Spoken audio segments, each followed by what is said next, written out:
Job পাওয়ার 1 বছরের মধ্যে দুইটা প্রমোশন পেয়েছো। এইবার তো তোমার থেকে বড় সড়ো একটা ট্রিটের আশা করতেই পারি, তাই না তে? হ্যাঁ অবশ্যই। কবে ট্রিট চাও বলো? চাইলে এখনই দিতে পারো, আমি মাইন্ড করব না। আমার আবার ফ্রিতে খেতে ভালোই লাগে। আচ্ছা চলো, তুমি আজকে যা যা খেতে চাও আমি তোমাকে তাই খাওয়াবো। ও আচ্ছা, জিমিনের একার জন্য শুধু ট্রিট বরাদ্দ হয়েছে তাই না? আমি বুঝি তোমার কেউ না, আমি বুঝি তোমার ট্রিট পাবো না? সবার জন্যই ট্রিট বরাদ্দ, শুধুমাত্র তুমি ছাড়া। তুমি যদি একটু কম খেতে তাহলে তোমাকেও ট্রিট দেওয়ার কথা চিন্তা করতাম, কিন্তু তুমি যেই পরিমাণে খাও তাতে দেখবো সবার জন্য বরাদ্দ করা খাবার তুমি একাই সাবার করে দিয়েছো। তাই তুমি যাই বলো না কেন, এবার আমি ভুলেও তোমাকে ইনভাইট করছি না। তোমার ইনভাইট দেওয়ার আশায় আমি কি বসে আছি নাকি? আমি অলরেডি ইনভাইট পেয়ে গেছি। কিসের ইনভাইট পেয়ে গেছো? তোমার প্রমোশনের। জিজু একটু আগে আমাদের সবাইকে কল করে শুধুই তোমাদের বাসায় যাওয়ার জন্য ইনভাইট করেছেন। বলেছেন উনি নিজের হাতে রান্না করে আমাদের সবাইকে খাওয়াবেন। হোয়াট? আমি তো ভীষণ এক্সাইটেড হয়ে আছি জিজুর সাথে দেখা করার জন্য। এই 1 বছরে তোমাকে কতবার বলেছি আমাদেরকে জিজুর সাথে আলাপ করো, কিন্তু আলাপ করানো তো দূরের কথা, তুমি ওনার একটা পিক অবধি আমাদের দেখতে দাওনি। আচ্ছা তে, একটা কথা বলো তো, তোমার বরকে দেখতে দিলে আমরা কি ওনাকে খেয়ে ফেলতাম নাকি? এই লোকটাকে কতবার বলেছি কিচেনে না যেতে, তাও যদি আমার একটা কথা শুনে হাত পা কেটে ফেলে কি যে হবে একমাত্র আল্লাহ মাবুদই জানে। আল্লাহ তুমি রহমত করো। তে একা একাই বিড়বিড় করে কথাগুলো বলে সাইড ব্যাগটা কাঁধে ঝুলিয়ে দ্রুত কেবিনের দরজাতে পা বাড়ালো। পিছন থেকে সুগা তেকে উদ্দেশ্য করে অবাক কণ্ঠে বলে উঠলো, কোথায় যাচ্ছ তে? জিজু আমাদের রান্না করে খাওয়াতে চেয়েছে, তাই জিজুকে পেটাতে যাচ্ছ নাকি? আমাকে কি তোমার এতটাই ছোট মনের মানুষ মনে হয় সুগা? এর আগে কখনো সুযোগ হয়নি তাই তোমাদের কাউকে বাসায় ডাকিনি, তবে আজকে যখন সুযোগ হয়েছে তখন তোমরা সবাই অবশ্যই আজকে সন্ধ্যায় আমাদের বাসায় এসো। আজকে আমি তোমাদের সাথে আমার লাইফের সবচেয়ে ইম্পর্টেন্ট ব্যক্তির সাথে আলাপ করিয়ে দেব। আপাতত আমি যাচ্ছি, জাঙ্কুক বাসায় একা আছে, একা একা রান্না করতে গিয়ে কি থেকে কি করে ফেলবে আল্লাহ জানে। কথাটা বলে তে আর 1 মিনিট ওখানে দাঁড়ালো না, কেবিনের দরজা খুলে দ্রুত কেবিন থেকে বের হয়ে গেল। সুগাতে যাওয়ার দিকে কিছুক্ষণ ড্যাপ ড্যাপ করে তাকিয়ে থেকে একটা দীর্ঘশ্বাস ফেললো। এসব দেখে এখন আর ওরা কেউ অবাক হয় না, কারণ গত 1 বছর ধরে ওরা সবাই তের এই পাগলামিগুলো দেখে আসছে। মেয়েটা নিজের কাজের প্রতি যথেষ্ট সিনসিয়ার, খুব মনোযোগ দিয়ে এবং গুছিয়ে নিজের কাজগুলো করে, কিন্তু যখন ওর হাজবেন্ডের কোনো খবর শুনে তখন যেন মেয়েটা অন্য একটা জগতে চলে যায়। এই তো কিছুদিন আগের কাহিনী। তে, জিমিন, সুগা সহ ওদের আরো কিছু কলিগ দুপুরবেলা একসাথে বসে লাঞ্চ করছিল। তখনই তের বাসার সার্ভেন্ট ওর কাছে কল দিয়ে জানায় জাঙ্কুক নাকি তেকে সারপ্রাইজ দেওয়ার জন্য বিরিয়ানি রান্না করছিল। তখন নাকি জাঙ্কুকের হাতে তেল ছিটকে পড়ে ওর হাত পুড়ে গেছে। কথাটা শোনার সাথে সাথে তে পুরো পাগলের মতো হয়ে গিয়েছিল। চারপাশে কি হচ্ছিল সেদিকে ওর বিন্দু মাত্র খেয়াল ছিল না। ও খাবার দাবার ওখানে সব ফেলে রেখে ছুটি চাওয়ার জন্য দ্রুত দৌড়ে বসের কেবিনে চলে গিয়েছিল, কিন্তু বস ওকে ছুটি দেওয়ার জন্য সাফ মানা করে দেয়। যেও মানা করে দেওয়ায় তে সেদিন ফ্লোরে হাঁটু ভেঙে বসে ওনার পা ধরে হাওয়া করে কেঁদেছিল। তের কান্না দেখে যেও নিজেও কেঁদে দিয়েছিলেন, সাথে জিমিন সুগার গাল বেয়েও অনবরত পানি পড়ছিল। একজন স্বামীকে যে তার স্ত্রী এতটা ভালোবাসতে পারে সেটা ওদের ভাবনারও বাহিরে ছিল। ওরা অবাক হয়ে তাকিয়ে সেদিন শুধু তের পাগলামোগুলো দেখেছে। অতঃপর যেও ছুটি দেওয়ায় তে দ্রুত সেদিন বাসায় যাওয়ার জন্য বেরিয়ে পড়ে, আর পিছনে ফেলে রেখে যায় কিছু মানুষকে যারা অশ্রুসিক্ত চোখে অবাক হয়ে শুধু তার যাওয়ার দিকে তাকিয়েছিল। এই 1 বছরে তের এরকম আরো অনেক পাগলামি দেখেছে সুগা। এসব দেখে ওর মনে জাঙ্কুককে দেখার তীব্র ইচ্ছা জেগেছে। সুগা দেখতে চায় কে সেই জাঙ্কুক যে সামান্য একটুখানি আঘাত লাগলেও এই তে নামের ভদ্র ম্যাচিউর মেয়েটা পাগলের মতো বিহেভ করতে শুরু করে। দুনিয়ার সবকিছু ভুলে গিয়ে সে জাঙ্কুকের কাছে ছুটে যায়। দুনিয়ার কোনো কিছুতেই তখন তার হুঁশ থাকে না। সুগার এসব ভাবনার মধ্যেই পাশ থেকে জিমিন বলে উঠলো, কি ব্যাপার মিস্টার ভাবন্তী কুমার, তখন থেকে কি এত ভেবে যাচ্ছ? ভাবছি তোর সাথে বিয়েটা ক্যান্সেল করে তের মতো বড়পাগল একটা মেয়েকে খুঁজবো। তোকে তে আর যাই হোক সংসারটা কখনো হবে না। ছাগলের গায়ে ডায়মন্ডের মালা মানায় না রে সুগা, তেমন নামসাগর মার্কা চেহারা নিয়ে তের মতো সর্বগুণ সম্পূর্ণ টাইপের মেয়েকে বিয়ে করার স্বপ্ন দেখিস না। তোর জন্য আমি ঠিক আছি। জিমিনের কথা শুনে সুগা চোখ ছোট ছোট করে জিমিনের দিকে তাকালো। জিমিন একটা ভেঙচি কেটে কেবিন থেকে বের হয়ে গেল। সুগা জিমিনের যাওয়ার দিকে তাকিয়ে বিড়বিড় করে বলল, এক হচ্ছে তে যে পর ছাড়া কিছু বোঝে না, আর এক হচ্ছে এই মেয়ে রিলেশনে 4 বছর হয়ে গেল, এনগেজমেন্ট হয়ে বিয়েও ঠিক হয়ে গেল, অথচ আজ অবধি আমাকে চারা না দিয়েও পাত্তা দিল না। খবিস মেয়ে একটা, একে বিয়ে করলে যে আমার কি অবস্থা হবে সেটা একমাত্র আল্লাহই জানে। গাড়ি থেকে নেমে দ্রুত দরজার কাছে গিয়ে বারবার কলিং বেল টিপতে লাগলো তে। এভাবে কলিং বেল কয়েকবার বেজে উঠতে ভিতর থেকে একজন মধ্যবয়সী ভদ্রমহিলা এসে দরজা খুলে দিলেন। তে ভদ্রমহিলাটার দিকে তাকিয়ে ব্যস্ত কণ্ঠে বলে উঠলো, আম্মা আপনি কখন আসলেন? গত রাতে জাঙ্কুক ফোন করে বলল তোমাদের একটা প্রমোশন হয়েছে, তাই ও তোমার কলিগদের ইনভাইট করে বাসায় নিয়ে এসে ট্রিট দিতে চায়। আমাকে আর তোমার আব্বাকে আসতে বললো, তাই সকাল সকাল উঠতেই আমি আর তোমার আব্বা এখানে চলে এসেছি। এসে দেখে আমার ছেলে ছুরি দিয়ে পেঁয়াজ কাটছে আর হাতের উল্টো পিঠ দিয়ে চোখ মুছছে। ভাবো কত গুণবতী ছেলে আমার। কিন্তু তোমাকে এত বিধ্বস্ত দেখাচ্ছে কেন মা? কিছু হয়েছে কি? কেউ কিছু বলেছে? না মা, আমার কিছু হয়নি। আপনি তো এটা বলুন, জাঙ্কুক কোথায় আছে? জাঙ্কুক তো রুমেই আছে দেখলাম, কিন্তু কে? জিন পুরো কথাটা শেষ করার আগে তে দ্রুত পায়ে বেডরুমের দিকে ছুটে গেল। গিয়ে দেখলো জাঙ্কুক বেডের সাথে হেলান দিয়ে বসে আরামসে ফোন স্ক্রল করছে। জাঙ্কুককে এত রিল্যাক্সে বসে থাকতে দেখে তের মেজাজ তুঙ্গে উঠে গেল। ওর হাতে থাকা ব্যাগটাকে তুলে জাঙ্কুকের গায়ের উপর ছুঁড়ে মারলো। আচমকা আক্রমণে জাঙ্কুক হচকুচিয়ে উঠে সামনে তাকালো। সামনে তাকিয়ে তেকে দাঁড়িয়ে থাকতে দেখে ওর ভুরু কিঞ্চিত কুঁচকে এলো। তে রাগে চিল্লিয়ে বলল, এইদিকে আমি টেনশনে মরে যাচ্ছি আর তুমি এখানে বসে ফোন টিপছো? আমাকে টেনশনে না রাখতে পারলে তোমার শান্তি লাগে না, তাই না? যা বাবা, আমি আবার কি করলাম? তে কথা নেই বার্তা নেই, তুমি এসে অযথা আমাকে বকাবকি শুরু করলে কেন বলো তো? কি করেছো সেটা আবার আমাকে জিজ্ঞেস করছো? তোমাকে আমি কতবার বলেছি যে তুমি রান্নাঘরের চারপাশে যাবে না, তারপর তুমি কোন সাহসে রান্নাঘরে গিয়েছিলে? যদি তোমার কিছু হয়ে যেত তখন কি হতো? তখন যা হবার হতো। এখন তো কিছু হয়নি, তাই না? আর আমি রান্নাঘরে গিয়ে বেশি কিছু করিনি, শুধু সবজি আর মশলাগুলো ফ্রিজ থেকে বের করে রেখেছি আর একটু পেঁয়াজ কেটেছি। এর মধ্যেই মা চলে এসেছে, তারপর আমাকে আর কিছু করতে হয়নি। ওইগুলি বা তুমি কেন করতে গিয়েছো জাঙ্কুক? এসবের কি কোনো দরকার ছিল? তুমি সবাইকে ট্রিট দিতে চাও, সেটা আমাকে বলতে পারতে, আমি সবকিছু গুছিয়ে রেখে যেতাম। তুমি কেন এই অযথা প্রেসারগুলো মাথা দিতে গেলে? এইটুকু কাজ করলে আমি মরে যাব না তে। আমি কোনো বাচ্চা নই যে সামান্য কাজ করতে গিয়ে একটা অ্যাক্সিডেন্ট ঘটাবো। তুমি হয়তো ভুলে যাচ্ছো যে আমি যখন তোমাকে বিয়ে করে এই ফ্ল্যাটে নিয়ে এসেছিলাম তখন তুমি একটা অবুঝ মেয়ে ছিলে, নিজের কাজটাও ঠিকভাবে করতে পারতে না। ওই সময়টায় তোমার রান্না থেকে শুরু করে তোমার যাবতীয় সব কাজ আমিই করে দিতাম। কিন্তু তখনকার মধ্যে আর এখনকার মধ্যে ব্যাপারটা সম্পূর্ণ আলাদা জাঙ্কুক। তখন তুমি হেঁটে চলে খুব ইজিলি সবকিছু করতে পারতে, কিন্তু এখন তো তুমি। কথাটা পুরো শেষ করার আগে তের চোখ পড়লো জাঙ্কুকের উপর। জাঙ্কুক স্থির স্থিরতে তের দিকে তাকিয়ে আছে। ঝোঁকের বসে কি বলে ফেলেছে সেটা বুঝে উঠতেই তের কলিজার মধ্যে ধক করে উঠলো। ও শুকনো একটা ঢোক গিলে জাঙ্কুকের থেকে দৃষ্টি সরিয়ে ফ্লোরের দিকে তাকাতেই জাঙ্কুক গম্ভীর কণ্ঠে বলে উঠলো, তখন তো সক্ষম ছিলাম, তাই আমি কোনো কাজ করতে গেলে তোমার টেনশন হতো না, বরং আমাকে মেয়েদের মতো কাজ করতে দেখে তুমি হাসতে। কিন্তু এখন তো অক্ষম হয়ে গেছি, তাই আমার জন্য তোমার ভীষণ চিন্তা হয়। অবশ্য চিন্তা বললে ভুল হবে, অ্যাকচুয়ালি আমার অক্ষমতা দেখে তোমার আমার প্রতি দয়া হয়, তাই না? এর জন্য তো এখন তুমি আমাকে কাজ করতে দেখলে এমন উদ্গ্রীব হয়ে ওঠো। জাঙ্কুকের কথা শেষ হতেই তে মাথা উঠিয়ে অশ্রুসিক্ত চোখে জাঙ্কুকের দিকে তাকালো। জাঙ্কুক তের দিক থেকে মুখ ঘুরিয়ে অন্যদিকে তাকালো। তে অসহায় দৃষ্টিতে জাঙ্কুকের দিকে কিছুক্ষণ তাকিয়ে থেকে হুট করে ছুটে গিয়ে জাঙ্কুককে জড়িয়ে ধরলো।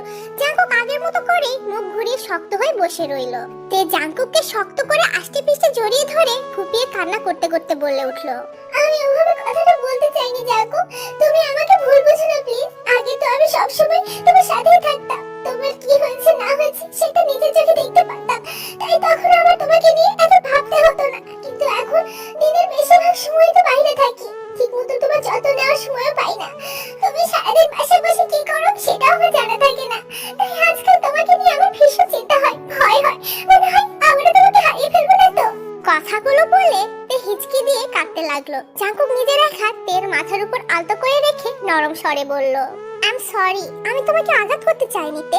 আসলে তোমাকে আমি সারপ্রাইজ দিতে চেয়েছিলাম, তাই এই ব্যাপারে তোমাকে আগে থেকে কিছুই জানাইনি। প্লিজ তুমি এভাবে কেঁদো না, আজকের দিনটাই তুমি এভাবে কাঁদলে আমার সব সারপ্রাইজ মাটি হয়ে যাবে। জাঙ্কুকের কথা শুনেও তে নিজের কান্না থামলো না। জাঙ্কুকের বুকে মুখ গুজিয়ে ফুপিয়ে ফুপিয়ে কাঁদতে লাগলো। জাঙ্কুক নিজের দুহাত দিয়ে তেকে জড়িয়ে ধরে ওর কপালে আলতো করে ঠোঁট ছোঁয়ালো, তারপর আদুরি গলায় বলল, আরে এত কাঁদার কি হলো? আমি কি তোমাকে বকেছি? তুমি তো নিজে আমাকে বকা দিলে, আর এখন নিজে আবার আমাকে জড়িয়ে ধরে কাঁদছো। এসবের কোনো মানে হয় তে? কান্না থামাও বলছি। দিনকে দিন তুমি একটা ছিচকে কান্দনি হয়ে যাচ্ছ তে। আজকাল তোমাকে কিছু বললেই তুমি ভ্যাভা করে কান্নাকাটি শুরু করে দাও, আর একবার শুরু হয়ে গেলে তোমার এই ফাটা রেডিওর মতো কণ্ঠ থামতেই চায় না। চিল্লিয়ে চিল্লিয়ে আমার কানের সব পোকাগুলোকে আধমরা বানিয়ে দাও। এভাবে যদি চলতে থাকে না, তাহলে তোমার এই বেসুরা কণ্ঠের চিৎকারের হাত থেকে বাঁচার জন্য আমাকে তোমার রিপ্লেসমেন্ট নিয়ে আসতে হবে। আমার রিপ্লেসমেন্ট নিয়ে আসতে হবে মানে কি বলতে চাইছো তুমি? মানে খুব সোজা, তোমাকে তাড়িয়ে দিয়ে আমি আরেকটা সুরেলা কণ্ঠে মেয়েকে বিয়ে করব। রোজ রোজ তোমার এই বাচ্চাদের মতো ফ্যাস ফ্যাস করে কান্নাকাটি দেখতে দেখতে আমি বিরক্ত হয়ে গেছি। জাঙ্কুক কথাটা শেষ না করতে তে অগ্নিমূর্তি ধারণ করলো। ওর কান্না ভেজা চোখ জোড়া মুহূর্তে লাল হয়ে গেল। তে রাগে ফুঁসতে ফুঁসতে দুহাত দিয়ে জাঙ্কুকের টি-শার্টের কলার শক্ত করে চেপে ধরে বলতে লাগলো, খবরদার, আজকে যা বলেছিস বলেছিস, ভবিষ্যতে যদি এমন কথা মাথাতে আনিস তাহলে সেদিন তোর একদিন কি আমার যতদিন লাগে। আমাকে ছেড়ে অন্য কাউকে বিয়ে করার কথা স্বপ্নেও ভাবলে আমি তোকে কুচি কুচি করে কেটে রোদে শুকাতে দিব, বলে দিলাম। তের কথা শুনে জাঙ্কুক ঠিক করে হেসে দিল। ও বেশ ভালো করেই জানতো যে তেকে এসব কথা বললে তের কান্নাকাটি সব মুহূর্তের মধ্যে জানলা দিয়ে পালিয়ে যাবে, তাই তো ইচ্ছে করে এসব বলেছে। এতক্ষণ দরজার পাশে দাঁড়িয়ে দাঁড়িয়ে তে আর জাঙ্কুকের সব কথা শুনেছেন জাঙ্কুকের মা মিসেস জিন। কথাগুলো শুনতে শুনতে কখন যে ওনার নিজের চোখের পাপড়িগুলো পানিতে ভিজে উঠেছে সেটা উনি নিজেই খেয়াল করেননি। এই এতগুলো বছরে তেকে উনি যতবারই দেখছেন ততবারই মেয়েটার ব্যবহার দেখে উনি শুধু অবাকই হয়ে গেছেন। কি অদ্ভুত এই মেয়েটা। ছোট্ট একটা অ্যাক্সিডেন্টের কারণে যখন পুরো পৃথিবীর মানুষ ওনার ছেলের দিক থেকে মুখ ঘুরিয়ে নিয়েছিল, তখন এই মেয়েটা নিজেকে শক্ত করে ওনার ছেলের পাশে এসে দাঁড়িয়ে ওর দিকে নিজের কাঁধ বাড়িয়ে দিয়েছিল। সেই কাঁধে ভর দিয়ে জাঙ্কুক দ্বিতীয়বার আবার উঠে দাঁড়িয়েছিল। নিজের অক্ষমতা ভুলে আরেকবার বেঁচে থাকার চেষ্টা করেছিল। মেয়েটা প্রত্যেকটা পদে পদে জাঙ্কুককে বেঁচে থাকার জন্য সাহস জুগিয়েছে, অথচ ওনারা এই মেয়েকে জাঙ্কুকের বউ হিসেবে অযোগ্য বলেছিলেন। তে অনাথ বলে জাঙ্কুকের সাথে ওর বিয়েটা ওনারা মেনে নিতে চাননি, কিন্তু এতদিন ধরে তেকে দেখার পর ওনারা এইটুকু বেশ ভালো করে বুঝে গেছেন যে জাঙ্কুকের লাইফ পার্টনার হিসেবে তের যে যোগ্য মেয়ে আর কেউ হতেই পারে না। মিসেস জিন বেশ ভালো করে বুঝতে পেরেছে যে ওনার ছেলে সবার সাথে যুদ্ধ করে সবার বিরুদ্ধে কি যাকে নিজের বউ করে এনেছে সে আসলে কোনো কয়লা নয়, আস্তে একটা হিরে। যাকে ওনারা চিনতে ভুল করলেও ওনাদের ছেলে চিনতে ভুল হয়নি, সে বেছে বেছে ঠিক মানুষকে নিজের জীবনসঙ্গিনী হিসেবে নির্বাচন করেছে। তেদের বাসার ড্রয়িং রুমে বসে জাঙ্কুকের বাবা, জাঙ্কুকের মা, জিমিন, সুগা, ওদের অফিসের বস সহ ওদের আরো কিছু কলিগ মিলে আড্ডা দিচ্ছে। তে কিচেনে স্ন্যাক্স রেডি করছে এবং জাঙ্কুক রুমে বসে ফোন টিপছে। জাঙ্কুকের অনেক বেশি নার্ভাস লাগছে, তাই রুমেই বসে আছে, ওদের সাথে এখনো দেখা করতে যায়নি। তে স্ন্যাক্স গুলো ট্রেতে সাজিয়ে ড্রয়িং রুমে নিয়ে আসতেই জিমিন পিঞ্চ করে তের উদ্দেশ্যে বলে উঠলো, কি ব্যাপার তে, আমাদের দেখে তোমার বর ভয় পেল নাকি? এতক্ষণ হয়ে গেছে বসে আছি, অথচ তার কোনো খবর নেই যে। তার এখানে আসতে দেখে ভীষণ লজ্জা লাগছে। বেশি লজ্জা লাগলে শাড়ি পরিয়ে ঘুমটা দিয়ে তারপর নিয়ে এসো, তাহলেও লজ্জা লাগবে না। বুদ্ধিটা খারাপ না, দাঁড়াও লজ্জাবতী নতুন বউকে একটু শাড়ি পরিয়ে নিয়ে আসি। কথাটা বলতে বলতে তে ভিতরে চলে গেল। সবাই অট্টহাসিতে ফেটে পড়লো। কিছু সময় পর সবার চোখ গেল দরজার দিকে। তে দাঁড়িয়ে আছে, পাশে একটা ছেলে। ছেলেটাকে দেখতেই মুহূর্তের মধ্যে সবার হাসি গায়েব হয়ে গেল। তারও বুঝতে বাকি রইল না এটাই জাঙ্কুক। সবাই অবাক হয়ে তাকিয়ে আছে জাঙ্কুকের হুইল চেয়ারের দিকে। জাঙ্কুক হাসি মুখে কাউচের কাছে হুইল চেয়ার নিয়ে এগিয়ে আসতেই তেওকে ধরে কাউচের উপর বসিয়ে দিল। জিমিন, সুগা সহ বাকিরা সবাই জাঙ্কুকের সাথে নরমালি কথা বলছে ঠিকই, কিন্তু ওদের চোখে মুখে রয়েছে ভীষণ রকমের কৌতূহলের ছাপ। তে বেশ ভালোই বুঝতে পারছে ওদের কৌতূহলের কারণটা, কিন্তু তা আপাতত ও এই টপিকে কথা বলে জাঙ্কুককে আপসেট করে দিতে চায় না। তাই চোখের ইশারায় সবাইকে আশ্বস্ত করে শান্ত থাকতে বলল। সবাই নিজের অদম্য কৌতূহলটাকে মনে চেপে রেখে জাঙ্কুকের সাথে নরমালি কথা বলতে লাগলো। ডিনার শেষ করে জিমিন আর সুগা বেলকনিতে আসলো। ওদের পিছু পিছু তেও বেলকনিতে এসে মৃদু হেসে ওদের উদ্দেশ্যে বলল, এখানে দাঁড়িয়ে দাঁড়িয়ে কি করছো? ভিতরে এসো। তে এসব কখন হলো আর কিভাবে বা হলো? তুমি এই ব্যাপারে আমাদের আগে কিছু জানাওনি কেন? কিসের কথা বলছো জিমিন? আমি কিন্তু তোমার কথা ঠিক বুঝতে পারিনি। আমি জাঙ্কুক ভাইয়ের কথা বলছি। তে ওনার পায়ে এমন অবস্থা কিভাবে হলো আর কবে বা হলো? প্রায় 2 বছর আগে জাঙ্কুকের একটা অ্যাক্সিডেন্ট হয়েছিল। অ্যাক্সিডেন্টে ও সাংঘাতিক রকমের ইনজুর্ড হয়েছিল। ওকে বাঁচানোর প্রায় অসম্ভব ব্যাপার হয়ে গিয়েছিল ডাক্তারদের কাছে। ডাক্তাররা বহু প্রচেষ্টার পর আল্লাহর অশেষ রহমতে ওর জীবন বাঁচাতে পারলেও সেদিন ওর পা বাঁচাতে পারেনি। 2 বছর এরকম একটা মানুষের সাথে কিভাবে সংসার করছো তে? তোমার মতো সুন্দর শিক্ষিত একটা মেয়ে চাইলেই তো এর থেকে হাজার ভালো অপশন পেয়ে যেতে। তাহলে অযথা কেন নিজের লাইফটা এভাবে নষ্ট করলে? জিমিনের কথা শুনে তে মুচকি হেসে বলতে শুরু করলো, আমি এমন একটা মেয়ে যার কোনো বংশ পরিচয় নেই, এমনকি বাবা মায়ের পরিচয় অবধি নেই। ছোটবেলা থেকে এতিমখানায় বড় হয়েছি। শুনেছিলাম ওই এতিমখানার মালিক নাকি আমাকে রাস্তা থেকে তুলে নিয়ে গিয়ে ওখানে আশ্রয় দিয়েছিলেন। উনি আমাকে পড়াশোনা শিখিয়েছিলেন। ওখানে যত বাচ্চা ছিল সবার সার্টিফিকেটে বাবা মায়ের জায়গায় ওনার আর ওনার বইয়ের নাম দেওয়া থাকতো। আমরা জানতাম ওনারাই আমাদের বাবা মা। ওনাদের পরিচয় আমরা ছোট থেকে বড় হয়েছি। আমার যখন 17 বছর বয়স তখন ওনাদের একটা ফ্যামিলি ফাংশনে আমাদের এতিমখানার সবাইকে ইনভাইট করা হয়েছিল। সেই ফাংশনে আমার আর জাঙ্কুকের প্রথমবারের মতো আলাপ হয়। কথায় কথায় জানতে পারি জাঙ্কুক ওনার বোনের ছেলে। জাঙ্কুক প্রথম দেখাতেই আমাকে নাকি ভীষণ ভালোবেসে ফেলেছিল। তাই মাঝে মাঝে আমাকে দেখার জন্য আমাদের এতিমখানায় আসতো, আমার সাথে কথা বলতো, সময় কাটাতো। এভাবে একদিন হুট করে ও সবার সামনে আমাকে প্রপোজ করে বসেছিল। আমি সরাসরি ওকে রিজেক্ট করে দিয়েছিলাম। ব্যাপারটা ও ভীষণ কষ্ট পেয়েছিল ঠিকই, কিন্তু হার মানেনি। তারপর থেকে ও একবার করে এতিমখানায় আসতো আমার সাথে কথা বলতে, কিন্তু ওই দিনের পর থেকে আমি ওর সামনেও কখনো আসিনি। ওর ওখানে আসার কথা শুনলেই আমি রুম আটকে বসে থাকতাম। তারপর আমি এভাবে জাঙ্কুককে ইগনোর করাই জাঙ্কুক ভীষণ রকম ডিপ্রেসড হয়ে গিয়েছিল। ও গিয়ে সরাসরি ওর বাবা মাকে বলেছিল ও আমাকে বিয়ে করতে চায়। ওনারা প্রথমে মানতে চাননি, একটা পরিচয়হীন মেয়েকে ওনারা কিছুতেই ওনাদের একমাত্র ছেলের বউ হিসেবে মানতে পারবেন না বলে জানিয়ে দিয়েছিলেন। কিন্তু জাঙ্কুকের জিদের কাছে ওনাদের সবাইকে হার মেনে নিতে হয়েছিল। ও সুইসাইড করার হুমকি দিয়ে তারপর আমাকে বিয়ে করার জন্য ওনাদের রাজি করিয়েছিল। ওনারা ছেলে হারানোর ভয়ে মেয়েটা মেনে নিয়েছিল, কিন্তু কখনো আমাকে বউ হিসেবে মানতে পারেনি। তারপরও বেশ ধুমধাম করে আমাদের বিয়েটা হয়েছিল। বিয়ের পরে আমার জীবনটা পুরো পাল্টে গিয়েছিল। জাঙ্কুক সবসময় আমাকে বাচ্চাদের মতো ট্রিট করত। কখনো কোনো জিনিসের বিন্দুমাত্র অভাবও রাখেনি ও আমার। আমাকে খাইয়ে দেওয়া, আমার চুল বেঁধে দেওয়া, আমার জামা কাপড় ধুয়ে দেওয়া সবকিছু নিজের হাতে করে দিত। এমনকি রাতের বেলা আমাকে গান গিয়ে ঘুম পাড়িয়ে দিত। ওর কাছে আমি একটা অবশ শিশুর মতো ছিলাম, যার প্রায়োরিটি ওর কাছে পৃথিবীর সবকিছু থেকে বেশি মূল্যবান ছিল। এইটুকু বলে তে মুচকি হাসলো, তারপর নাক টেনে ভাঙা গলায় বলল, জানো জিমি, ওর মা একবার ওকে ভীষণ বকেছিল। বউকে এতটা প্রশ্রয় দিস না, এভাবে অতিরিক্ত ভালোবাসা পেলে তোর বউ তোর উপরে ছুরি ঘোরানো শুরু করবে, তখন আর ওকে সামলাতে পারবি না। সময় থাকতে বউকে শাসনে রাখাসি, না হলে ভবিষ্যতে পস্তাতে হবে তোকে। তোমাদের তো মা বাবা, সন্তান, শ্বশুর শাশুড়ি সব আছে আম্মু, কিন্তু এই পৃথিবীতে আমার তের আমি ছাড়া আর কেউ নেই। আমি যদি ওকে সারাক্ষণই শাসনে রাখি তাহলে ও কার কাছে যাবে বলো তো? তোমাদের হয়তো মনে হচ্ছে আমি ওকে নিয়ে একটু বেশি বাড়াবাড়ি করছি, কিন্তু বিশ্বাস করো আমি ওকে নিয়ে কোনো বাড়াবাড়ি করছি না। আমি শুধু ওর বাবা মা হয়ে ওঠার চেষ্টা করছি। ও ছোটবেলা থেকে যে ভালোবাসাগুলো থেকে বঞ্চিত হয়েছে সেগুলো সব আমি ওকে একা দিয়ে ওর সব ভালোবাসার ঘাটতি পুষিয়ে দিতে চাইছি। জাঙ্কুকের কথা শুনে সেদিন ওর মা আমাকে জড়িয়ে ধরে কেঁদেছিলেন।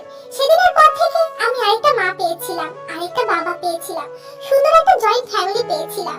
কিন্তু আমার এই সুখ আর বেশি দিন রইল না আমার কপালে। একটা অ্যাক্সিডেন্ট আমার জাঙ্কুক থেকে ওর পা কেড়ে নিল। তবে এটা নিয়ে আমার কোনো আফসোস নেই।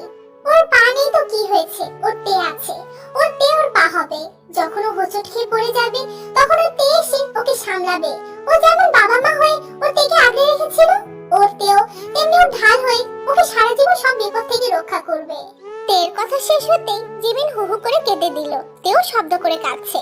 বেলকনির দরজার সামনে জাঙ্কুক ও ওর বাবা মা সহ বাকি সবাই ওখানে দাঁড়িয়ে আছে। এতক্ষণ তের কথোপকথন ওরা সবাই আড়াল থেকে দাঁড়িয়ে সবটা শুনেছে।